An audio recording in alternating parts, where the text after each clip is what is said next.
Healing Minds and Souls, a faith-based community dedicated to bringing trauma-informed care to the North Nashville community and surrounding areas through education, resources, and building relationships to develop healthy and a holistic community. Pastor Ella Clay will be talking about how we can stop allowing fear to overtake us regardless of our past, present, or future. Come and learn how to recognize signs and symptoms of trauma as we understand the emotional, physical, social, and spiritual impact of traumas. We will unpack the meanings of vicarious traumas and how to avoid moral injury as we actively avoid re-traumatizing ourselves and others. Let's learn together how to navigate life challenges of grief, trauma, pain, and/or isolation, and discover our innate strengths of courage, kindness, trust, perseverance, and become better equipped to experience a newfound confidence by not letting circumstances define our current existence or future selves. Join our show today with Pastor Ella Clay. She serves as senior pastor of the historic First Community Church and executive director of Healing Minds and Souls, 1815, Knoll Street, Nashville, Tennessee, 37208. Good morning. We welcome you to Healing Minds and Souls, a trauma-informed care community where we provide educational classes, resources, and establishing a holistic relationship. This is the Lord's doing, and it is so marvelous in our eyes. Thank you so much for joining us on this morning. And after we hear from our sponsors, we'll be right back. Welcome to the Jefferson Street Sound Museum. Come on in. What we've got here's some of the folk that actually played on Jefferson Street, like DeFord Bailey. DeFord Bailey was one of the first blacks to play the Grand Ole Opera.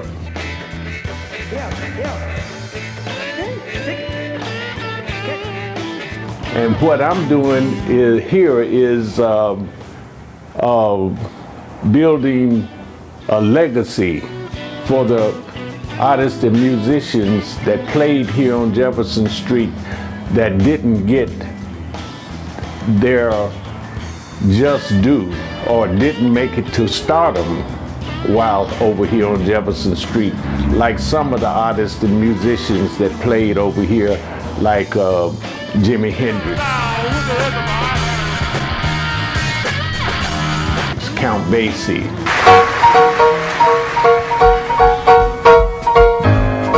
Aretha Franklin, like Joe Tex, Little Richard,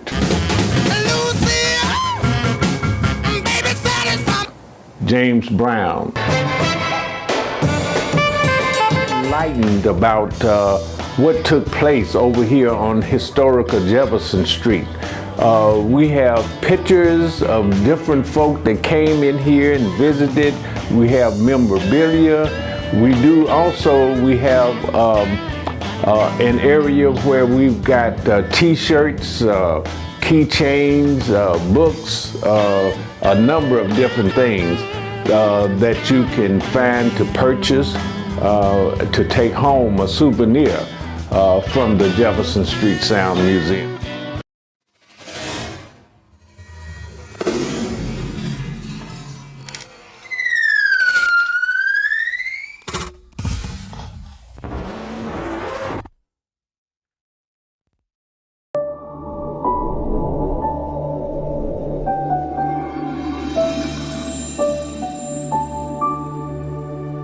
The Tennessee Tribune is an African-American newspaper in Nashville, Tennessee. Its circulation is statewide Nashville, Chattanooga, Knoxville, and Memphis, Tennessee.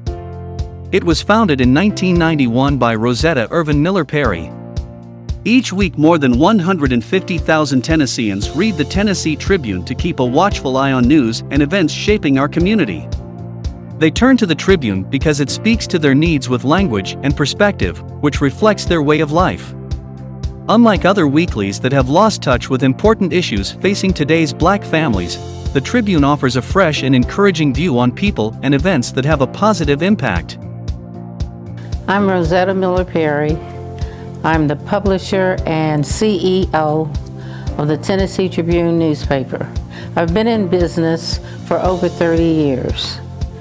I started this business because I felt that the community needed to see information and read about all our wonderful businesses and other individuals in our community that have made positive steps and had positive influences upon our community.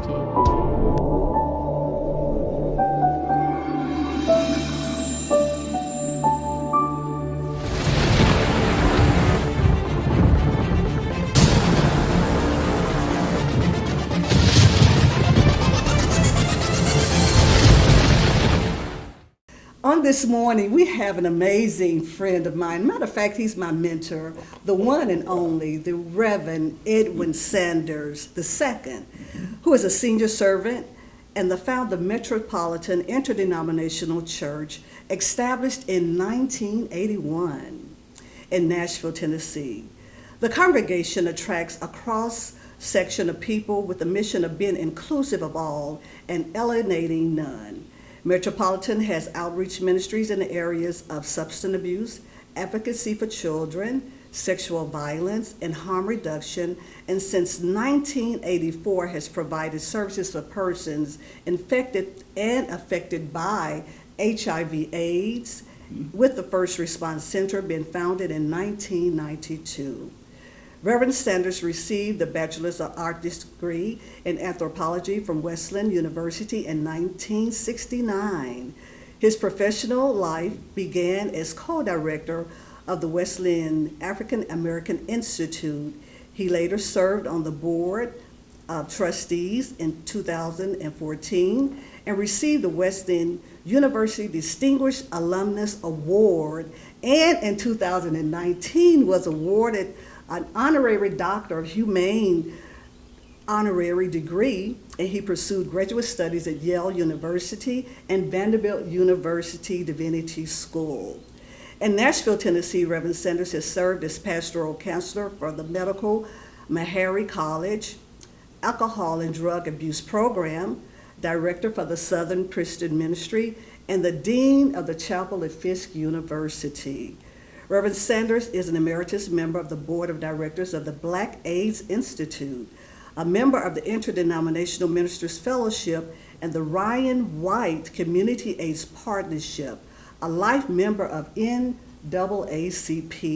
for the Tennessee Human Rights Commission, appointed to the CDC Advisory Committee, HIV and STD prevention during the Clinton administration, Presidential Advisory Council, HIV/AIDS, and I tell you what, your bio is just so far-reaching. It goes on and on. You serve on numerous boards, and I am so excited to have you here with us on this beautiful morning. You're certainly no stranger to me, no stranger to the world. Your work has been far-reaching, and I'm always eternally grateful to you for being a mentor. You are a great mentor, have assisted my family in the time of need, and you will always be very, very dear to my heart. You're wonderful, you know that, right? And so are you. I appreciate it. I appreciate it. I also just appreciate being here because this congregation has, in one way or another, always popped up in my life. Yeah.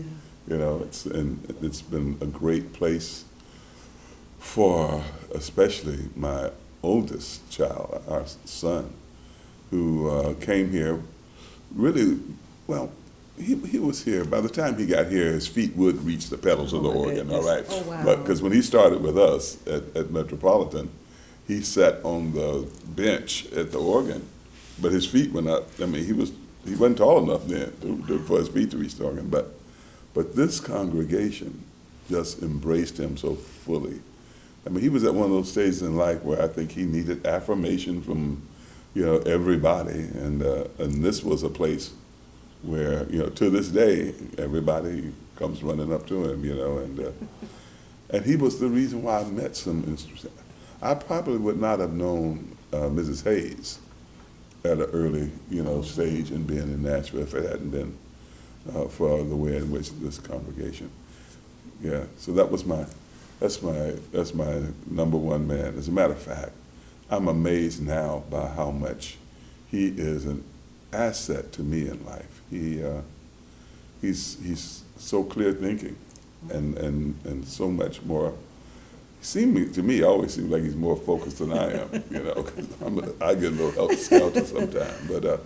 But this congregation has always welcomed, and even to this day, I'll go places. You know, it's like being a parent, and people only know you by your child. Yeah. It's like, this is Edwin's daddy. You know, Right, it's not Edwin's. You know. But anyway, yeah.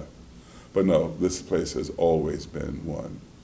And it's always, had special dimensions of uniqueness to it, because there were people who have been through this congregation who folks didn't fully appreciate and understand when they came through, and I really have always thought that somehow God has placed in this space, persons who are well prepared to take on the challenges of addressing the contradictions that too often allow folks in our communities to not be able to fully reach their potentials because of the ways in which there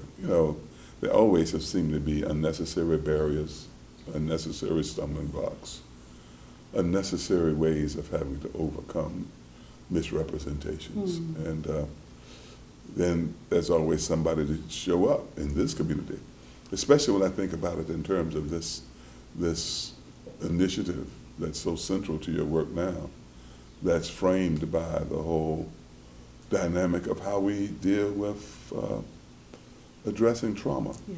And I tend to be most people that will say, I don't care who folks say they are, if they grow up in communities where they've had to deal with the realities of disenfranchisement and found themselves having to deal with all the contradictions that seemingly loom all the time around us.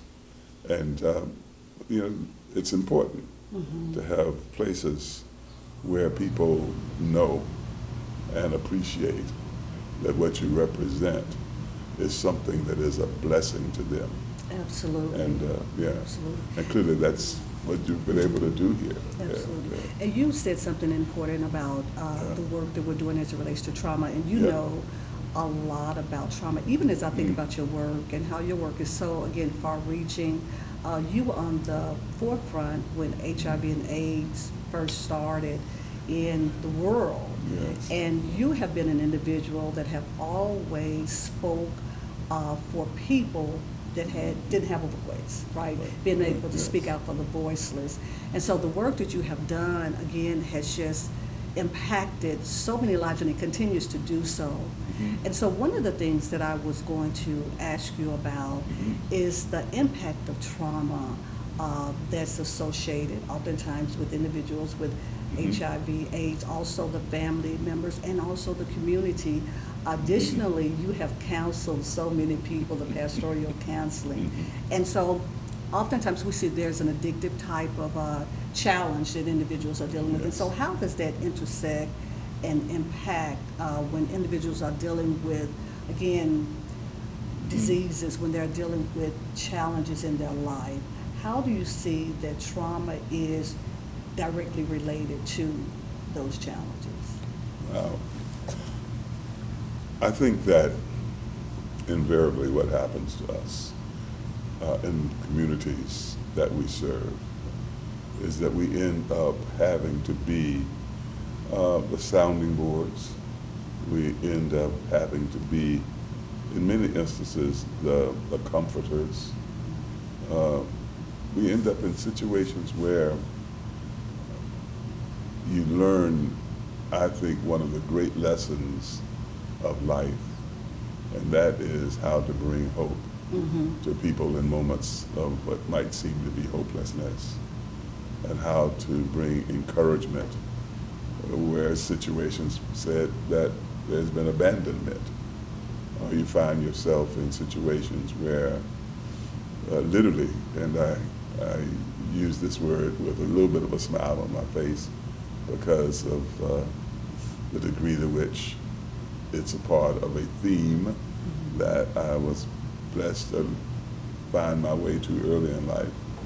And that is the whole business of being disenfranchised. It's amazing to me that when you look at the history of this country, that with all of the declarations and statements of what would seem to be the right thing to do, it's amazing how in the midst of that, we've still figured out how to do the wrong things over and over again, especially as it relates to how you identify and then how you end up being a part of what perpetuates this whole business of disenfranchisement. So I say that as with a little bit of a smile because there are people at Metropolitan Church who, if you got them in a conversation and they had anything to say that represented a critique of what I end up doing or what the Lord leads me to do, they sometimes say that I quote Howard Thurman more than I quote the Bible, but that's not He's a really great true. quote, though. He's a great quote.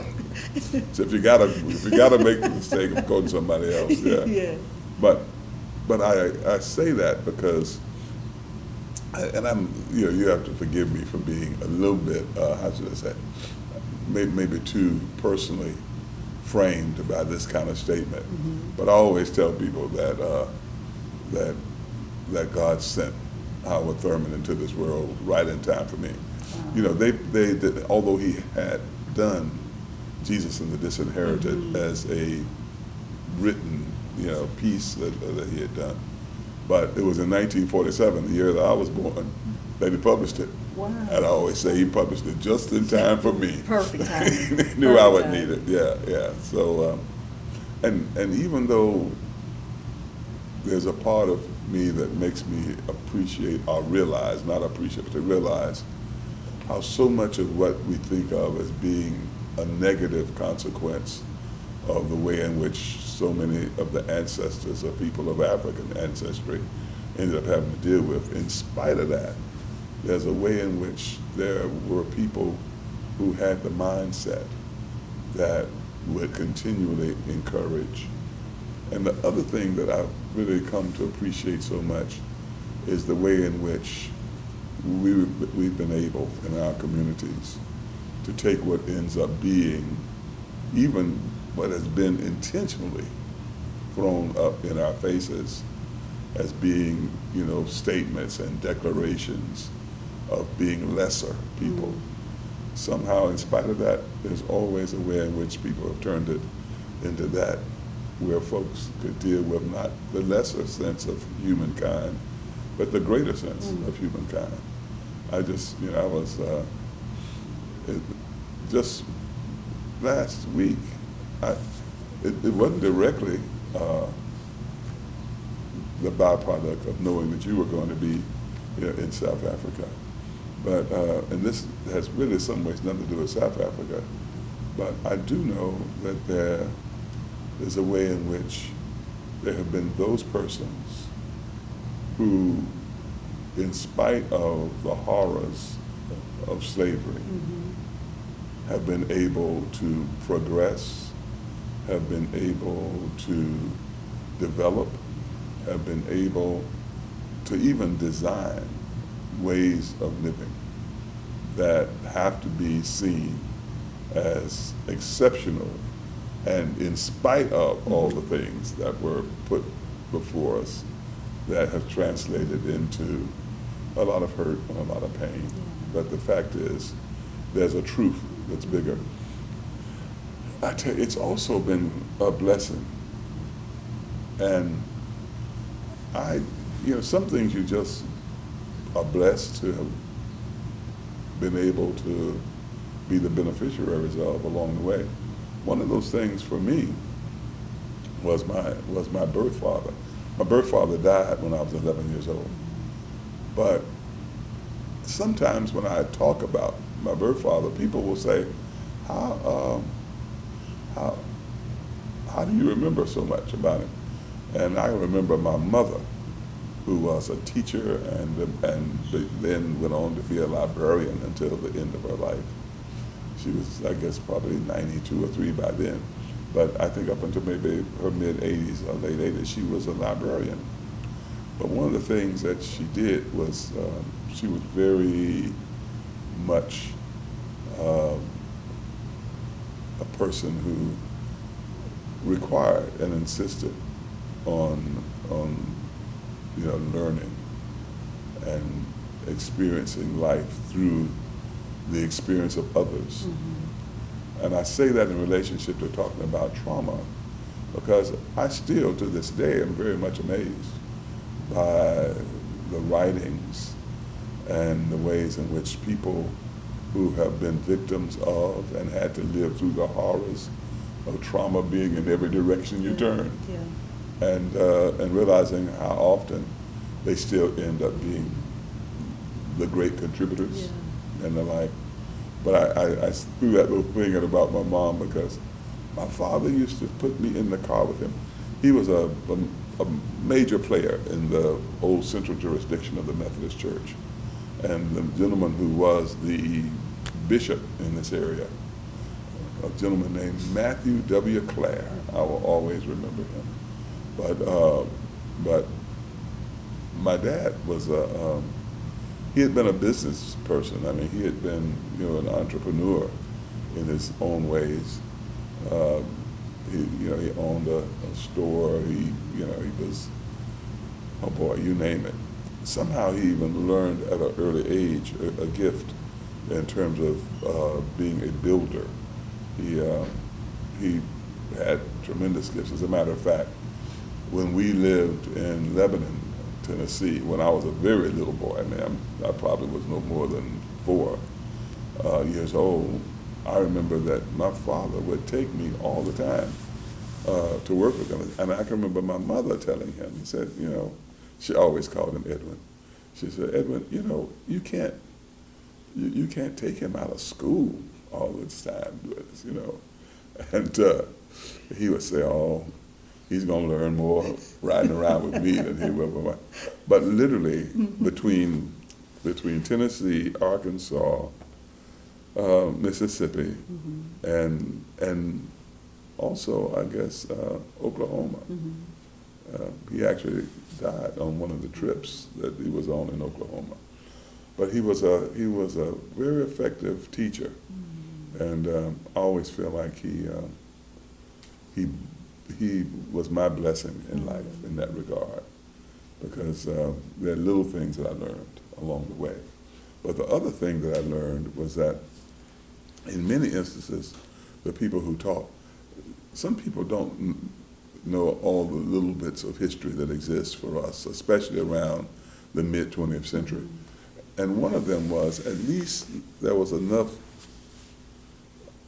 insight, or maybe just understanding, of those who were in leadership in this nation during that time, to recognize that they were indebted to African Americans in the military, who had played vital roles in terms of what might have ended up being the successes that were grounded in the work that was done by the military. And one of those things was, and my father ended up being a beneficiary of it, is that, and I would say that this was his entree into all kinds of relationships with folk, and that was when they didn't realize, and boy, I think about this right now, in terms of what we have experienced in this last few years, but especially this year, in what's going on at Tennessee State University. One of the things I know is it is not at all as outrageous as people might think it is that the state ended up denying Tennessee State, the $2.1 billion, you know, that they really should have had in terms of, you know, the way in which they were able to take what they had and still be one of the institutions that people were attracted to from all corners of this country, to Tennessee State. But a part of it was there was a curriculum there that, I think about it like this. By the time I was going to college, there were little side wings and side pieces to curricular work. What would be things like you had to learn, I remember, well, in my, college, you had to be able to swim. Yeah, and I mean, I would tell you, it's one of the funny stories we tell all the time. As a matter of fact, I'm here to go to my 55th reunion Oh my goodness. in a few weeks. But I love to tell the story about being required to learn to swim. Yeah, learn if you didn't know how to do it. Right. But if you knew how to do it, you had to meet a certain standard, right? But we managed to convince the powers that be. And I must admit, I think most of my life at that point was built around rebellion. What's been going on these last couple of weeks and in recent times on university campuses. It's almost nothing compared to what we were into back then, because we were dealing with our, feelings about the Vietnam War, the war in Vietnam, and also what was going on in South Africa. So apartheid and the war in Vietnam were we were struggling and fighting to make sure that the university, and Wesleyan, by the way, back then was, if not the wealthiest, it was one of the wealthiest schools in the nation, and that meant that they had investments all over the world, and one of the ways in which those investments manifest themselves was in South Africa. Yeah, and one of the investors was one of the largest corporations in this country, and that was General Motors. And they didn't make cars in their completeness in South Africa, but they were places where parts were made and all that kind of thing. But I say that way because when the Second World War ended, and it wasn't very long before the Korean War came along, what happened was there had been promises made. The GI Bill it was hard to say, these people can have it and these people can't. But what they did was they started coming up with ways in which they could claim, for instance, you couldn't use the GI Bill to come and study the curricular tracks at a place like TSU that had to do with what we think of as classic, academia, or even what had come to be more sophisticatedly known as liberal arts studies and that kind of thing. There's a way in which somehow that got pushed under the rug when black people came along. There were people who defied that, though, and did what otherwise could not have been done if they were not the ones who insisted on not in any way limiting what they taught. I walked out on my ordination. No, you did not. Why did you do that? Well, I knew that what they were doing, I could see it being done in front of my face, is they were dissecting and disrupting what was known as the central jurisdiction. In Tennessee alone, there were probably in the neighborhood of 100 churches that were in the central jurisdiction, because that's what they call all the black churches. And then they said they were going to weave them together. And there was no weaving together, it was the cutting out. And I would venture to say now, they're probably not 50 churches that are really a part of the old central jurisdiction. Yeah, and but they had already moved Golden, who had been the one I knew well from, one way or another since childhood. They moved Jim Lawson to wow, to Los Angeles.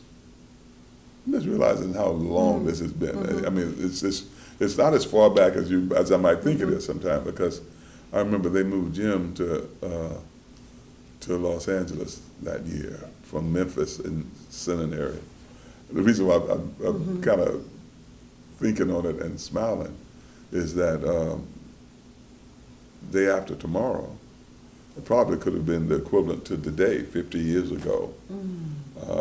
I had made up in my mind that, actually I made up in my mind a year before she knew it.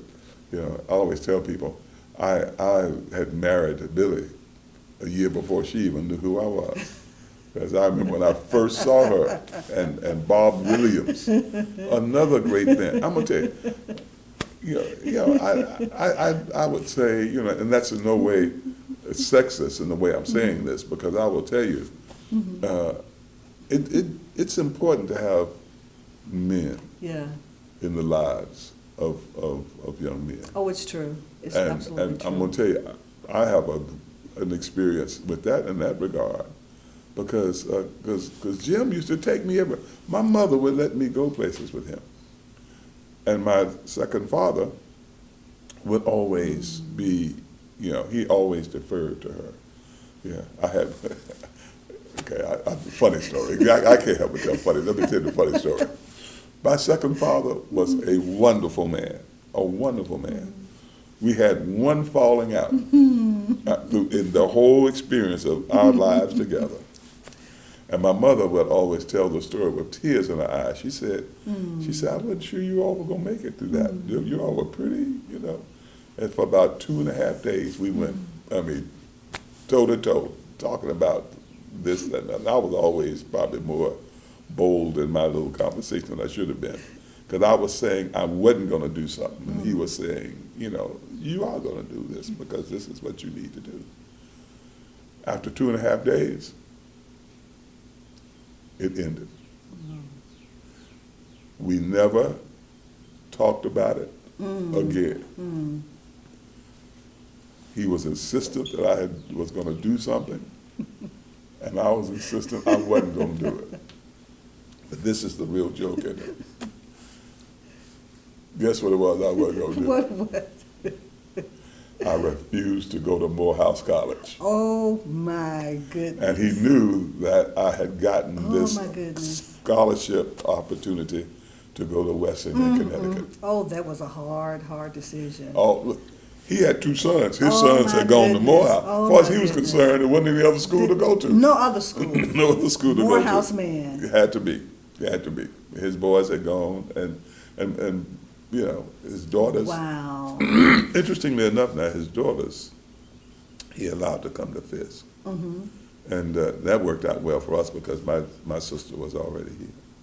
But I'm just, yeah. But he was the kind of person that he was determined that you would do what he considered was the best for you to do. You know, he just don't.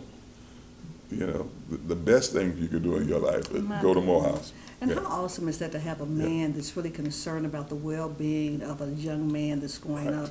up? One of the things I think that's really Yeah. that's absent from our society today. Yeah, so we just have to keep praying and keep Yes. trusting God. That God will Yes. continue to raise up men. One of the things I Yeah. do want to talk about, Yeah. though, before we wrap up things, is you and your beautiful wife, Dr. Billy, one of the most sweetest, precious, highly intellectual woman in the world. Yes. You all received a Sage Award. Right. So can right. you talk about that and how that's going to help you continue to do the work that you all are doing? Wow. Yeah. Well. And tell us what the Sage Award is about. Tell us, Right. give us a little history Right. of that. Yeah, it's an experience for this particular organization to recognize persons in the community who over time had played significant roles in one way or another in terms of the various programs, organizations.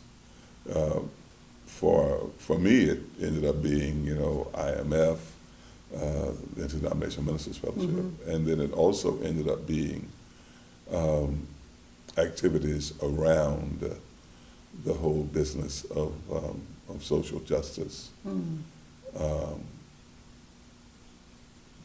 I was blessed just to be seemingly always at the right place at the right time. You know, God had put me where I needed to be, and that was one of those experiences.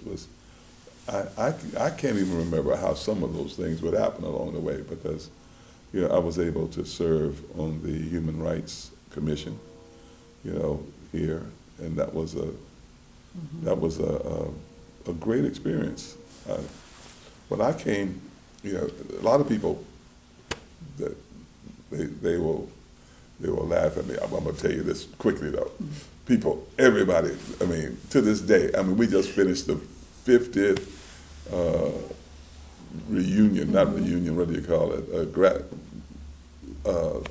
50th anniversary of my wife's class at Fisk. Wow, amazing. Everybody, to this day, I get it all the time. They say, you cradle robber, you whatever. You know.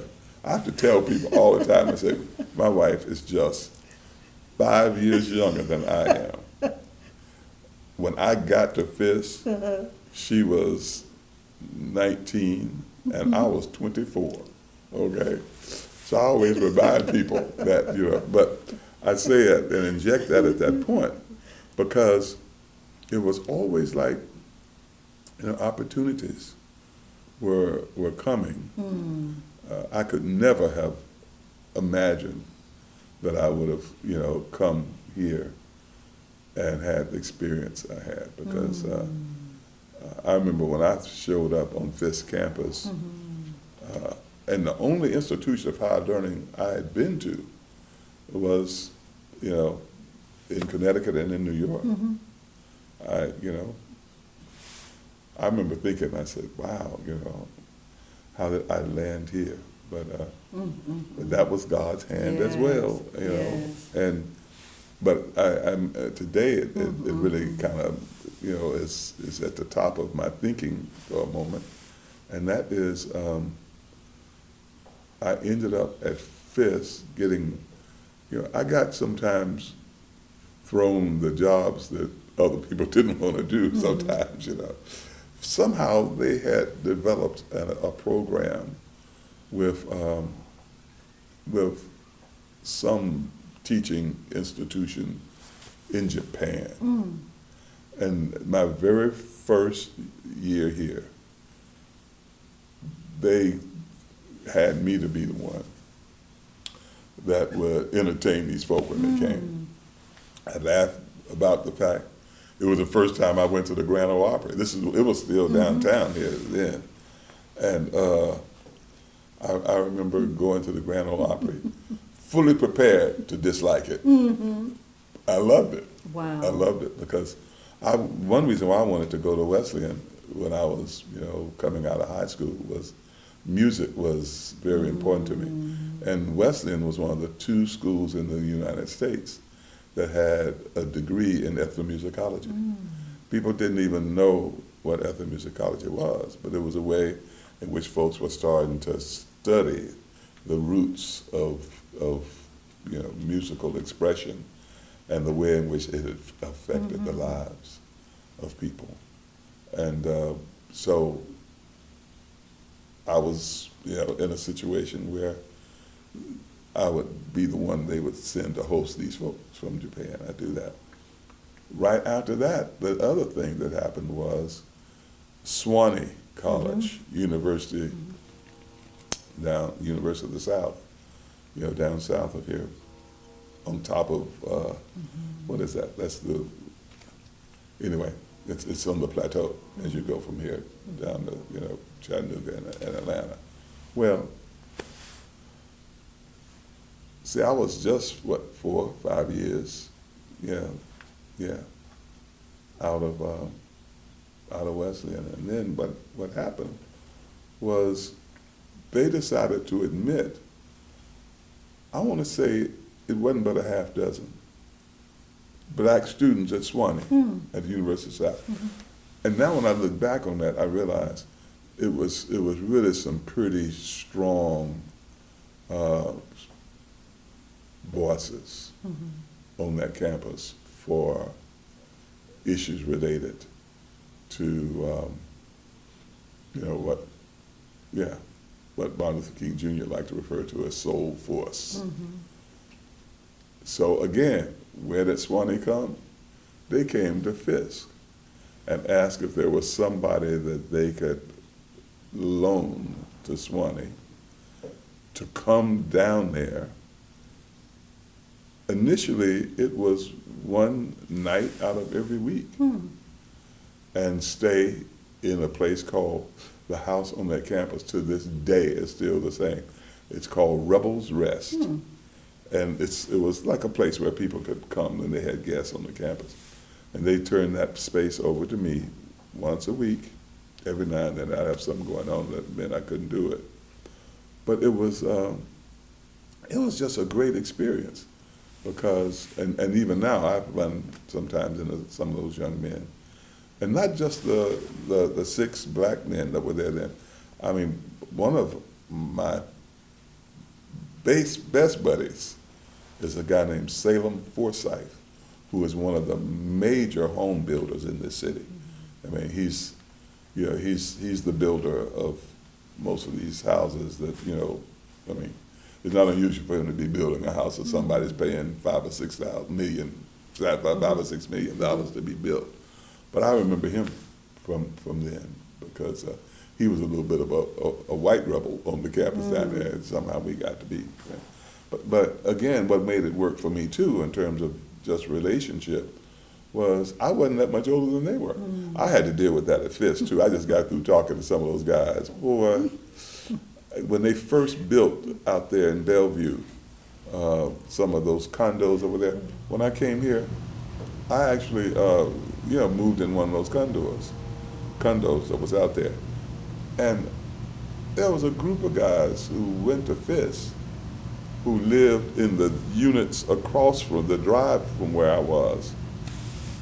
I tell you, they were cutting up all the time. They partied every day, every day. I just was with a bunch of them that were back here for their 50th reunion, And I was going like, I'm so glad y'all made it through because but they're all, great guys and the like. But again, it was another one of those ways in which an experience and an exposure translated. And I should, I guess I'll be very candid and say this because some of what I've been saying even here has to be thought of in terms of, how you come around it more. But it seems like, because your original question was this whole, question about the SAGE Awards.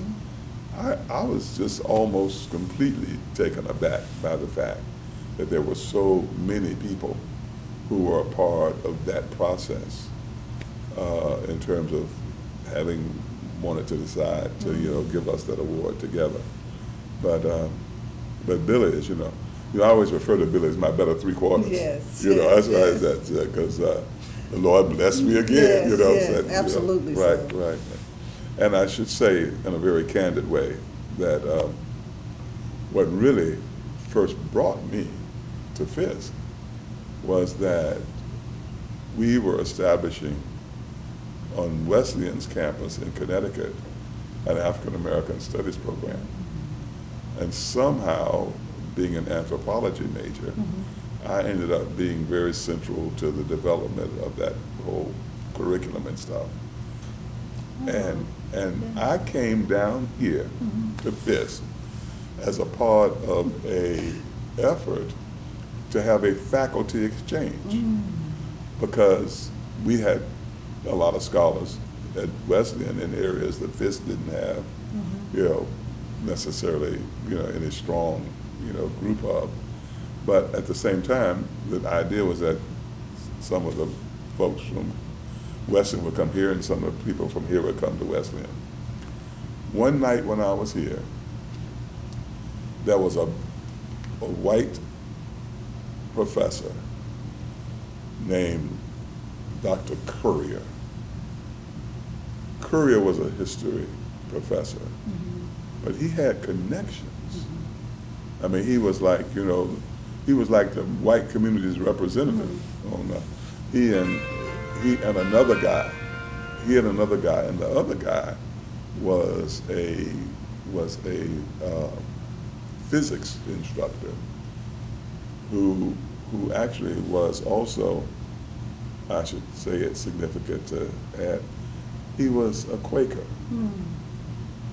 And they had an event in the chapel at Fisk where the students were rallying around the issue of wanting to have a greater emphasis on African American studies. I went to that rally that night, and boy, they were hard on this man Currier, because Currier was kind of like the, you know, he was the massa, you know. And what was interesting about him too, though, at Fisk, was that he had been around long enough that he was actually, I mean, he had relationships to people at all of the schools in the Northeast and stuff. I'll give you a couple of examples. If he saw somebody at Fisk that he thought was exceptional, he would get in touch with somebody at a school up there. Judith Jameson, the famous dancer who, you know, is renowned for that in terms of her gifts. Judith Jameson had been a student at Fisk. So a professor named Miss Love had recognized her, and I do find it a little interesting, all the hoopla that has gone on around gymnastics at Fisk, because Dr. Love, Mrs. Love, she didn't have gymnastics, but she had ballet and she had classical dancing, and the other thing about that was she brought men into it. There was some men. As a matter of fact, boy, I'm trying to think. There was one man who I know was there just before I came, who actually, when he left Fisk, went and played in the NFL. And at one point became the person who was the lead person, the chair of the Black Players Organization for the NFL. But I'm saying that to say that Currier was the person who, another person who just died recently, Charles Adams. Charles Adams is one of the greatest preachers that anybody ever had known or seen. As a matter of fact, his nickname was the Harvard Hooper. Oh, wow. That was his nickname. He just died last year, and then really within the last 8 or 9 months. But Charles Adams, it's another case where Currier had seen him in a class and said, this fellow's exceptional. He got in touch with Harvard and told them, we got a student down here that you all need to have up there. So I was here for that rally that night in the chapel, of all places, the chapel. And they were just wearing, you know, Currier and everybody else out who was there, anything that looked like they were white, and on the campus. Well, when I left that meeting, been there for about a week or 10 days, talking about the exchange, Dr. James R. Lawson, no relationship to James M., but James R. Lawson was the president. But he also had been a student of this man named Currier. Currier had been around here so long, he knew all of everybody in there. He probably taught James Lawson, you know, Morris, you know, not Morris, but James R. Lawson. But he, in an exit interview with us who had come down, there were 2 of us that were black, there were 3 of us that were white, 5 of us had come down to do this, to talk through this exchange. Well, when we were doing our exit interview, James R. Lawson had been informed that towards the end of that rally, I stood up and made a statement. Oh, my goodness. And what I said to them was, I said, I am here because we're working on trying to have an experience where we can have some who had been at these predominantly white schools be able to have the benefit of coming to a school like Fisk. And it received some interesting responses in that chapel that night. But when we were leaving, James R. Lawson, the president, said to me, he said, "Young man, I heard about what you did last night, and if you ever want to come to a black school, Wow. you're welcome to come, Wow. and I'll have a position for you." My goodness. Well, little did I know that I guess it was 3 years later. This was a part of a scenario that you had. My first wife, who I had been married to when I was 19 years old, childhood sweethearts and stuff. She was born into a family where every man, she was the first woman born into her family for 3 generations. All of the others were men, and all of them had gone to Meharry. And she had just a tremendous pressure upon her to be a doctor. When in fact she was a very gifted classical musician and great pianist, all that stuff. Well,